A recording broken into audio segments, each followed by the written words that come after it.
Doutor Dilema. Separei.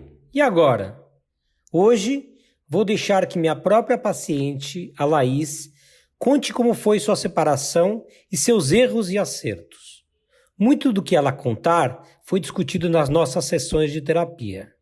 Se quiserem, pode mandar perguntas que ela responderá. Não era novidade para ninguém, nem para Magali, nossa velha, lenta e fiel jabuti, que meu casamento já era. As recorrentes traições do Beto, agora aliados à sua falta de capacidade de trazer dinheiro para casa, fizeram com que nosso tesão sumisse no movimento calmo, constante, com o andar da Magali. A cada passo da tartaruga, pela sala, uma chama de brasa ia se apagando dentro de mim. Meu desejo por outros homens foi crescendo nos anos de casado, mas, naqueles momentos de noite em claro, entre pensamentos confusos de desilusões, eles minguaram. Surgiram conversas sobre nosso mau casamento, sempre por iniciativa minha. Beto, de início, brincava com o tema, como uma criança mimada, mas aos poucos foi vendo que o assunto era sério e precisava tomar mais atenção nas minhas reclamações. Bom, não preciso ir muito longe. Vocês todas já podem imaginar no que deu. Depois da 18ª namorada do Beto e 3 meses de condomínio atrasado, fora a escola que já não sabia mais como arranjar desculpas pela falta de pagamento, coloquei o marmanjo mimado para fora de casa. Até aí foi fácil, uma boa conversa com as crianças, um telefonema para minha mãe e o papo com a Dolores, nossa empregada de anos. Quando contei para ela, ela disse de pronto: nem precisava adiantar o assunto, dona Laís. Pela sua cara, o jeito que o Beto saiu e como estava o clima nessa casa, sei que se separaram. Pode contar comigo para o que der e vier. Abracei a pernambucana, dei um beijo naquela cara que parecia um pirulito de chocolate e acenei que sim. Sim, queria e precisava contar com ela. Um sopro de angústia passou por detrás da minha orelha esquerda. A pergunta era como eu a pagaria, já que o desgraçado e incompetente do Beto possivelmente não iria pagar pensão alguma. Responsável desde criança, não iria cair nas baladas e deixar as contas de casa e as crianças de lado. Não, isso não. Fiquei no meu quarto todas as noites, acompanhada, ora pelos livros da pós-graduação, ora pelas insistentes visitas das crianças na minha cama. As mensagens das amigas descasadas ou solteiras bombardeavam meu celular. Não, amiga, hoje não. Estou com dor de cabeça. Não, amiga, hoje não. Preciso ajudar a Simone com matemática. Tudo mentira. Não queria era sair mesmo. A desculpa para elas era tão esfarrapada quanto as que dava para mim. Dica: amigas ouvintes, nunca deixe um bofe passar na sua frente sem agarrá-lo, mesmo que seja no primeiro dia de separação. Afinal, quando o casamento não vai bem, o beijo é o primeiro a ser colocado de lado. E nós, amigas, adoramos beijos. Bom, como ninguém havia me aconselhado isso antes, acabei ficando em casa por meses. E põe meses. De início, Netflix com sorvete de chocolate foram meus grandes companheiros. Chorava em cada série de Friends, Sex and the City ou Love. Quando percebia, o pote de sorvete estava vazio. Daí vieram mais quilos, espinhas e uma dor de estômago sobrenatural. Precisei procurar o Dr. Euclides, gastro da família, há mais de 30 anos. Meu estômago se contorceu de dor. Tinha receio que meu plano não cobrisse a consulta. E o receio foi confirmado. A secretária, antiga conhecida da minha família, foi gentil e propôs dividir o valor em 2 recibos para que eu conseguisse o reembolso completo. Não dá para ser 3? Perguntei. O nariz da velha e fiel escudeira do Dr. Euclides torceu. Entendi, não dava. 1h e 16 minutos de atraso até o médico me atender. Minha suposta gastrite roncava como nunca e finalmente fui conduzida à sala do doutor. Amigas ouvintes, a conversa com o graduado em medicina foi longa. Em cada pergunta dele, minha angústia crescia. Precisava logo de uma solução para a dor. Então ele disse: querida, odeio quando me chamam de querida, você deve estar com uma leve gastrite nervosa. Porém, como é de praxe nos dias de hoje, vou pedir que faça uma endoscopia. Saí de lá com um pedido de endoscopia e uma receita de omeprazol. Bendito remédio, em 3 dias as cólicas sumiram. Nem queria fazer mais o tal exame, mas fui, num hospital longe, muito longe. Era o que o plano cobria. Desgraçado do Beto, sempre economizando. Pedi para minha mãe buscar as crianças na escola. Desmarquei as 2 únicas consultas do dia. Menos R$ 400 no meu parco orçamento de psicopedagoga.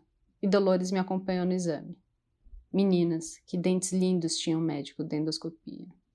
Quando ele se aproximou com aquele hálito de tirar o fôlego, a maldita anestesia fez o efeito e desmaiei. Acordei com sua mão no meu braço, perguntando se estava tudo em ordem. Se estava em ordem? Até demais. Parecia que tinha cheirado todas as lanças-perfumes do baile de carnaval e, como cereja do bolo, aquele Adonis acariciando o meu braço, bem na minha frente. Contou que não era nada sério, só uma leve gastrite, conforme o Dr. Euclides havia suposto. Disse que um omeprazol aliado a uma dieta leve ajudaria meu estômago ferido. Ferido estava minha alma, mas não era hora de lembrar do desgraçado do Beto, e sim ver um jeito de sair com o endoscopista. Não consegui, mas só o fato de querer me animou. Minha estratégia de não atender os chamados das amigas solteiras tinha sido errada. Vai a dica. Sai logo na primeira semana. Bom, amigas, nunca use o mesmo advogado que seu ex, muito menos indicado pelo seu ex-marido, no intuito de economizar dinheiro. Seu ex sempre virá com aquele papinho leve, de quem não quer nada, que quer poupar sua doce e ingênua ex-mulher de mais um gasto. Daí vem a facada nas costas, cuidadosamente arquitetada por ele, porque ele e o advogado já elaboraram todo o acordo de antemão. Seguimos juntos de Uber para o tal advogado, o Dr. César. Detalhe, o santo do Beto veio me buscar em casa, e eu caí como uma trouxa pensando em sua boa vontade para comigo.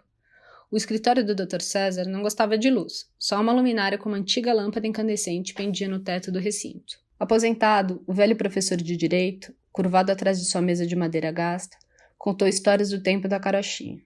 Falou das suas duas falecidas esposas e da atual, advogada como ele. Continuou falando por mais meia hora coisas tão desinteressantes como jogar bote. Bom, doutor, vamos ao acordo? Cortei de maneira incisiva as suas recordações. Algo dentro de mim dizia que estava prestes a entrar pelo cano com aqueles dois. Como será a pensão para mim e para os nossos filhos? Dona Laís, começou mal o velho, odiava que me chamassem de dona. Tem um ótimo acordo para vocês dois. Conselho, amigas, nunca economizem com advogado. Nunca mesmo.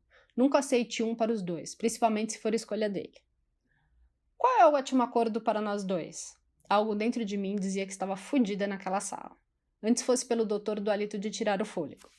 O homem da justiça continuou. A mensalidade escolar fica para a senhora.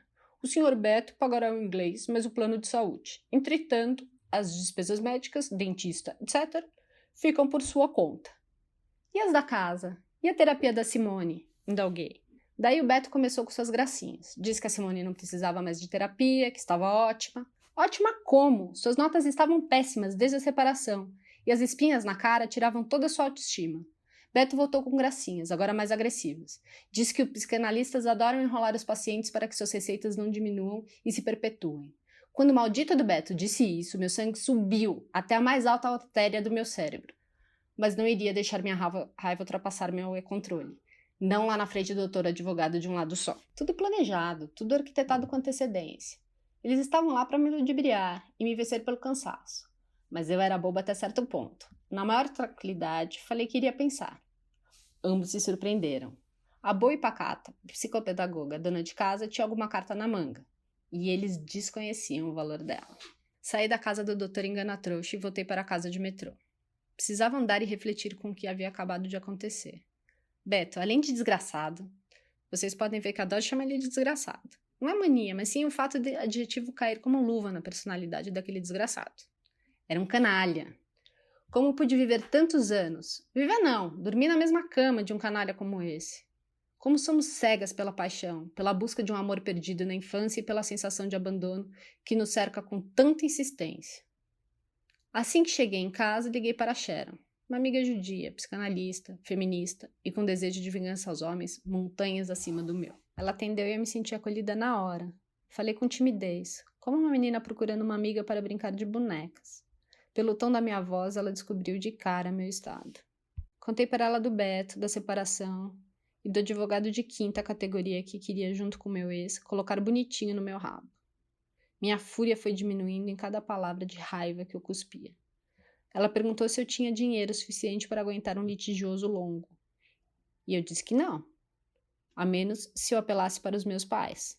Algo fora do propósito até então. Olhem, amigas, falar com uma amiga psicanalista, feminista, numa hora desta é um tiro na mosca. Nem que o conselho dela fosse o pior possível, e no meu caso foi, o fato dela falar tudo o que você quer ouvir eleva sua autoestima. Ela me indicou uma advogada, paciente dela. Deixo claro que ela não poderia, em hipótese alguma, indicar profissionalmente uma paciente. Mas no meu caso, ela iria quebrar a regra. Bom, meus ouvintes, meio acerto, porque a paciente da minha amiga psicanalista tinha 26 anos, recém-tirada da OAB e sem experiência de vida qualquer. Muito menos casada ou separada era. Então, outro conselho. Pegue alguma advogada que já separou e tenha tido muita raiva, mas muita raiva do ex-marido.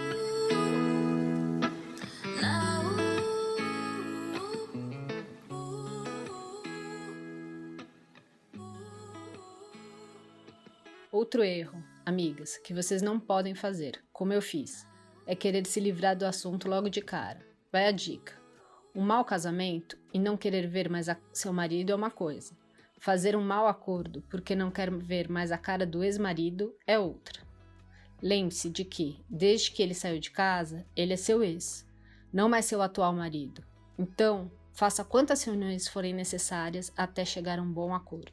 Fui novamente traída pela falta de experiência minha, de total ingenuidade da minha recém-formada advogada e pela angústia de logo querer resolver tudo. Estava com todas as minhas contas atrasadas porque o Beto deixou de pagar tudo até fazer o acordo. Desgraçado. Não teve jeito, tive que apelar para minha mãe e pedir dinheiro. Coitada, professora aposentada de escola pública, mal conseguia pagar suas prestações. Mesmo assim, ela foi uma fofa. Abriu seu cofrinho e me deu um pouco de dinheiro que guardara. Minhas ouvintes, veja como se desenrolou minha tentativa de acordo para não caírem no mesmo erro. Na primeira audiência, minha inexperiente advogada colocou na mesa daquele safado do velho advogado do Beto minhas condições. Nada de especial. A prestação da escola seria dividida. Também dividiríamos os alimentos dos filhos. Ele iria pagar a feira e eu o supermercado. Vocês sabem muito bem que o supermercado é muito mais caro do que a feira. O inglês ficaria para ele e a psicóloga para mim. Assim por diante, tudo meio a meio. Nada mais que justo. O desgraçado do Beto pegou a folha da minha proposta e rasgou devagarinho, com sua cara de canalha sádico. Olhem, ouvintes, se não tivesse devendo as prestações e com cheque especial estourado, teria dado um tabefe na cara dele, largado a reunião e ido para a justiça naquela hora. Outro erro, deveria ter ido, porque algo me dizia que a situação que me encontrara, somando a falta de experiência da minha advogada, estava fadada a um mau acordo. Assim se sucedeu. Na primeira reunião, nada foi resolvido. Só minha gastrite voltou. Porém, na segunda, aceitei pagar a toda a escola, a feira, o supermercado e a psicóloga. O desgraçado do Beto iria se encarregar somente do inglês e do plano de saúde dos filhos.